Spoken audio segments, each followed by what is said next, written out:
Estimado Dom José Antônio, cumprimento também Dom Valdemir, Dom Júlio César, Dom Edmilson, que nos dá alegria da sua presença. Desejo cumprimentar todos os sacerdotes que aqui se encontram presentes nesse dia especial para nós, dia da unidade da comunhão diocesana, dia de alegria pela instituição feita por Jesus e ao mesmo tempo pela graça de saber que caminhamos juntos, sempre juntos, servindo a Deus e servidores dos irmãos que Ele nos confiou. Desejo igualmente cumprimentar os diáconos, os seminaristas, os religiosos, as religiosas, os consagrados, as consagradas, os membros das novas comunidades. Cumprimentar os catequistas, os irmãos que labutam conosco nas mais diferentes pastorais, irmãos que vieram de perto e de longe, irmãos das paróquias que pertencem à nossa arquidiocese, mas também irmãos que vieram de outras dioceses, de outros locais, ou mesmo de outros estados, para estar conosco na graça desta celebração. Quero agradecer igualmente aos membros do coral, à irmã Macrina, a todos aqueles que nos auxiliam também pela graça do serviço do altar. Meus queridos irmãos, minhas queridas irmãs, os chineses dizem, por tradição, que nós nunca devemos voltar a um local onde a gente foi feliz. Essa frase pode parecer muito dura, mas quando nós passamos muito tempo sem visitar um local onde nós vivemos, a gente percebe as mudanças acontecidas. Muitos amigos se foram. Aquela árvore que eu brincava na minha infância talvez tenha sido cortada. A casa já não tem a mesma cor e talvez as pessoas não sejam as mesmas. Mesmo assim, o Evangelho de hoje nos mostra um ensinamento novo. Jesus volta a um local onde ele foi feliz. Jesus volta a Nazaré, que fica no norte de Israel. Jesus volta para o lugar onde ele fora criado. E por que é que Jesus volta a Nazaré? Quando nós voltamos a um lugar onde a gente viveu, onde a gente conviveu, a gente tem a possibilidade de resgatar sabores, cheiros, imagens, lembranças. Quando nós retornamos à casa dos nossos pais ou dos nossos parentes, de algum modo nós nos reconhecemos naquele lugar, naquelas pessoas, naquela história. E Jesus, por causa disso, voltou a Nazaré. Da sua caixa consagrada, em um dia de sábado, nos diz o Evangelho de hoje, ele vai tirar o seu talite, ou seja, o manto sagrado, o manto da oração, para ingressar na cultura que ele conhecia, mas também para dizer àqueles que fazem parte do seu povo, aos seus irmãos e comunidade, algo novo, porque a palavra de Deus sempre nos revela aquilo que é melhor, porque a palavra de Deus resgata em nós a palavra do passado, mas uma palavra para o tempo presente, porque a palavra de Deus faz com que a gente seja capaz de dizer o que os profetas disseram, os que os sábios proclamaram e o que a vida foi capaz de manifestar. Resultado, lá estava Jesus, e como nós sabemos através de uma outra passagem, lá estava também Maria, José e todos os irmãos da comunidade de Jesus, porque agora Jesus já era uma figura conhecida e as pessoas desejavam que Jesus, convidado, lhes dissesse uma palavra. Jesus põe o seu manto sagrado sobre a cabeça. Ele traz também no seu braço esquerdo as marcas de um povo que estava totalmente ligado ao Altíssimo, ao Eterno, aquele que haveria de cumprir o que prometera, pela presença do ungido, pela presença do Messias, pela presença do Cristo. Agora, todo o templo estava ali, naquela pequena sinagoga de Nazaré. Agora estava ali o Senhor do templo, Jesus Cristo, para dizer uma palavra para aquele povo, povo humilde, povo esquecido, povo que desejava uma nova esperança para ter motivos para viver, motivos para comer, motivos para se levantar a cada dia e continuar a sua caminhada. E ali está Jesus, diante de todos. Abre o livro, é o profeta Isaías que vai lhe dizer uma palavra, e ao mesmo tempo Jesus vai proclamar, através da língua que aquele povo sabia, o aramaico, aquilo que ele havia lido do hebraico. Assim, ele vai falar ao coração de todos, definitivamente, e ao nosso coração. Meus irmãos e minhas irmãs, o profeta disse: o Espírito de Deus está sobre mim. Jesus é ungido, ele me ungiu, Jesus é o Cristo. E o povo atento, aquele jovem que eles conheceram, aquele que um dia fora criança em Nazaré, para que aquela palavra fosse proclamada.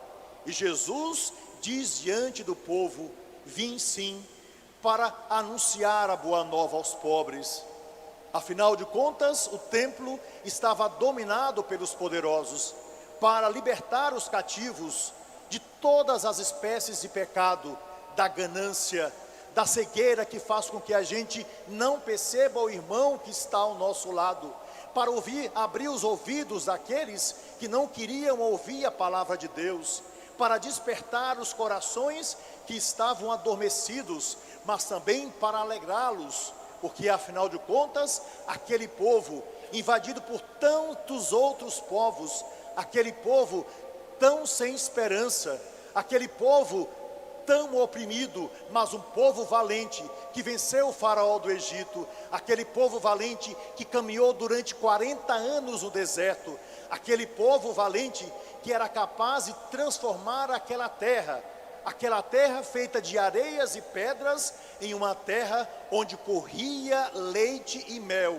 E eles acreditaram até o final que Deus lhes havia dado um presente, e de todos os presentes esperados, ali estava diante deles o maior, Jesus Cristo. Ora, meus irmãos e minhas irmãs, Jesus proclama a palavra, Jesus enche de alegria o coração daqueles que são simples. Jesus percebe a esperança nos olhos daqueles que pertenciam ao seu povo, e a palavra é proclamada, e ele diz que aquela palavra não pertence apenas a um passado, a uma lembrança, a algo que ficou na história. Jesus diz àquele povo algo que diz para nós, que abraçamos a sua palavra no tempo que se chama hoje, ou seja, hoje se cumpre esta palavra, hoje a novidade se dá, hoje a minha presença transforma toda tristeza em alegria, transforma toda opressão em possibilidade de uma vida nova. Quando nós nos libertamos dos pecados, quando nós lutamos pela transformação da sociedade onde nós vivemos, e quando fazemos aquilo que é próprio de cada um, na sua vocação, no seu carisma e na sua história. E hoje se cumpre esta palavra. Meus irmãos e minhas irmãs, de um modo especial me dirijo aos sacerdotes, aos padres que estão aqui presentes. Hoje nós regressamos a esse templo, e eu posso imaginar a alegria que todos nós estamos sentindo pela experiência que vivemos aqui. Muitos de vocês neste local sagrado, que nos recorda também a pequena Nazaré e a sua sinagoga, muitos de vocês aqui se ajoelharam para receber das mãos de Dom Aloysio Loscheider, das mãos de Dom Cláudio Umes, da mão de Dom José Antônio, e os 13 que ordenei no mês de dezembro passado, a grande alegria da unção recebida nas mãos, da graça recebida do céu e da vida transformada, para que pudesse contribuir na transformação do coração de homens e mulheres que Deus nos confiou para amar, para encher de alegria, para tirar as escamas dos olhos, para limpar os ouvidos, para que ouça a palavra de Deus e transforme o mundo, para que assim se reergam para uma vida nova, para que tenham coragem de enfrentar cada dia as suas limitações e ao mesmo tempo para perceber a graça de Deus que inunda o coração. Quantas lembranças nós trazemos desde o dia da nossa ordenação, quantas lembranças desse espaço e de outros espaços que nos foram preparados para que nunca nos falte a certeza de que nós não estamos sozinhos, a certeza de que o Senhor está conosco e a certeza de que nós pertencemos a uma fraternidade, a uma casa de irmãos, a um presbitério, onde deve pulsar um único coração, no coração daquele que é o Senhor. Eu gostaria no dia de hoje, meus irmãos, padres, queridos irmãos também que participam conosco dessa celebração, de recordar a grande missão que o Senhor nos deu. Eis uma grande graça, quando nós olhamos para nós mesmos, reconhecemos as nossas limitações, mas inegavelmente entendemos das possibilidades que Deus nos deu através do sacerdócio que Ele nos concedeu.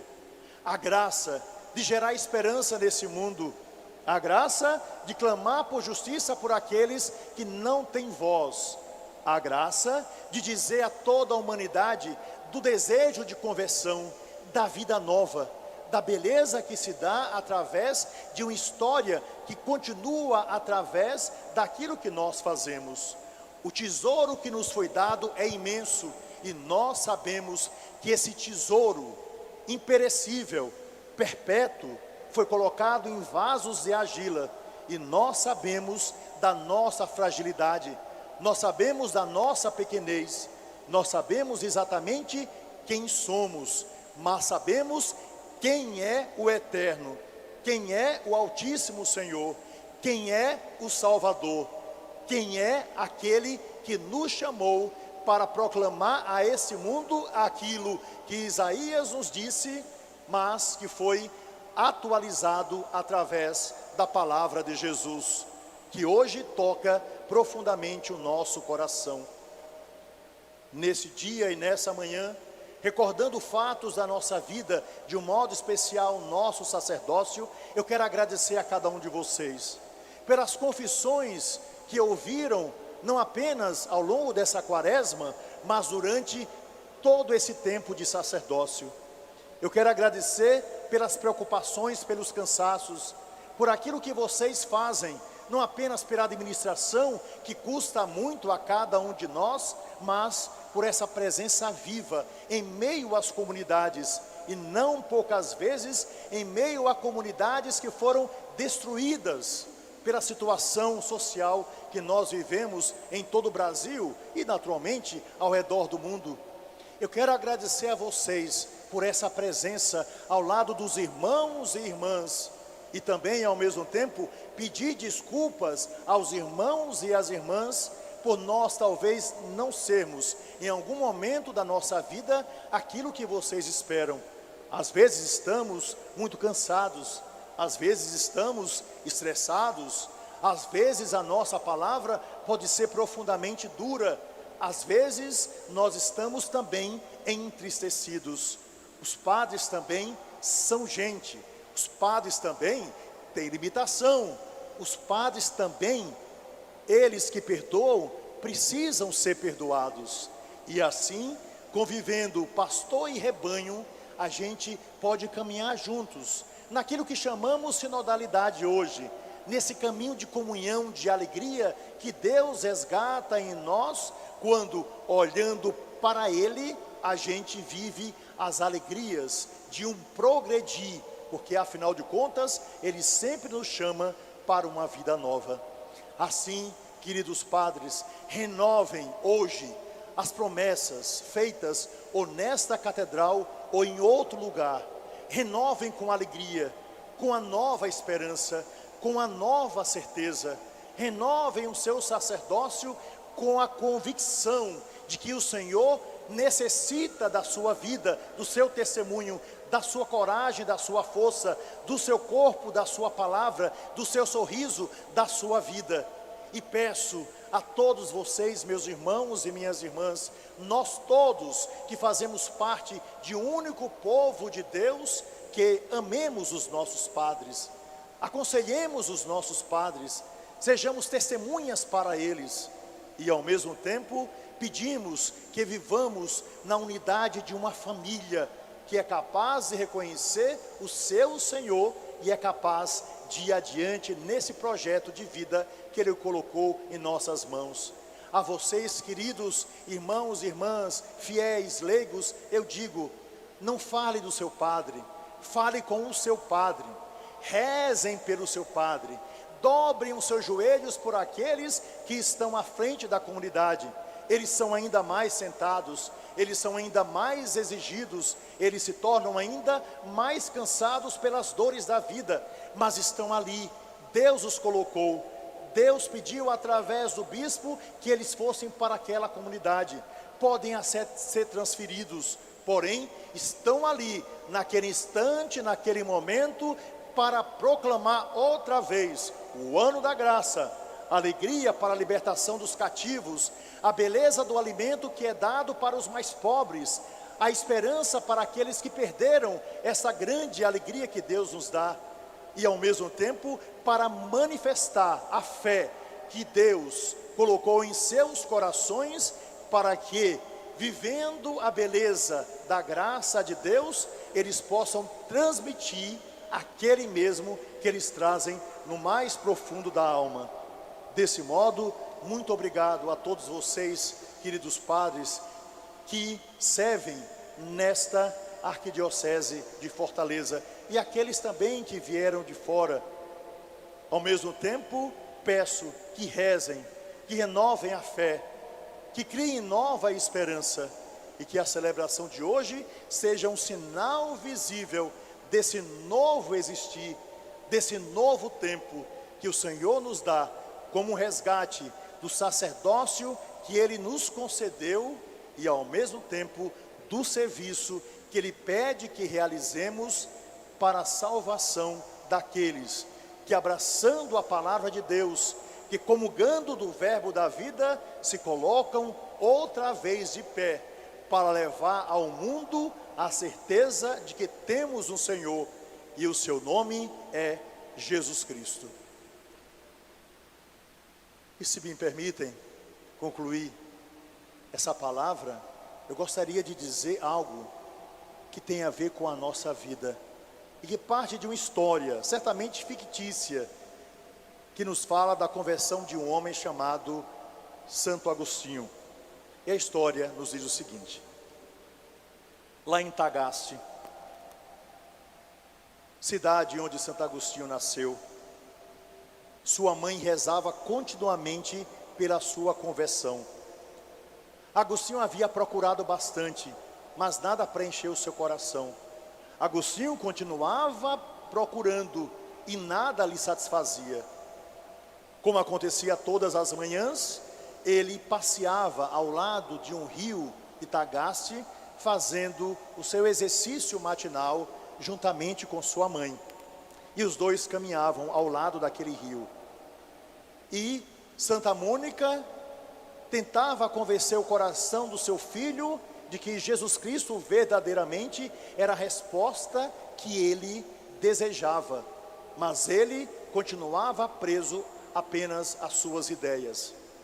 Pois bem, enquanto aquela mulher piedosa andava com seu filho, que até aquele momento era pagão, ela viu que ali no rio um escorpião estava sobre uma folha de mangueira. Resultado, ela disse: veja, Agostinho, aquele escorpião está sobre a folha de uma mangueirinha, eu vou salvá-lo. Levantou Santa Mônica o seu vestido, andou com todo o cuidado e, sabendo o perigo que estava ali diante dos seus olhos, pegou na pontinha da folha e foi trazendo o escorpião. E quando o colocou pertinho da terra, o escorpião não teve dúvida, picou Santa Mônica. Resultado, ela passou uma semana de cama, mas depois melhorou. Estava Santa Mônica outra vez, depois de uma semana, caminhando com Agostinho pelo mesmo lugar, e ela tentando convencê-lo de que ele precisava se converter a Jesus Cristo. E ele duro, convicto. Pois bem, enquanto caminhavam, ela viu aquele mesmo escorpião sobre uma outra folha de mangueira. E ela disse: veja, Agostinho, o escorpião está ali, eu preciso salvá-lo, porque ele vai morrer afogado. E Agostinho falou: minha mãe, ele picou a senhora na semana passada, ele pode picar a senhora outra vez. E ela, com toda a delicadeza, levantou o seu vestido, entrou nas águas, pegou na pontinha ali do que seria a folha da mangueira com o escorpião, e quando estava colocando o escorpião no chão, ele não teve dúvida, outra vez ele a picou. E ela disse: poxa vida, fui picada outra vez. Mais uma semana de cama, mas ela se recuperou. E por ter se recuperado, outra vez foi passear com Agostinho ao lado do rio de Tagaste. Quando ela estava caminhando e tentando convencer o seu filho, lá estava o escorpião, teimoso, outra vez querendo passar para outra margem, ali, né, na folhinha da mangueira. E olhando para Agostinho, ela disse: o mesmo escorpião, que teimoso, eu vou lá salvá-lo. Então Agostinho falou: não, mamãe, a senhora não vai. Ele picou a senhora 2 vezes e ele vai picar a senhora pela 3ª vez. Resultado, ela disse: calma, Agostinho.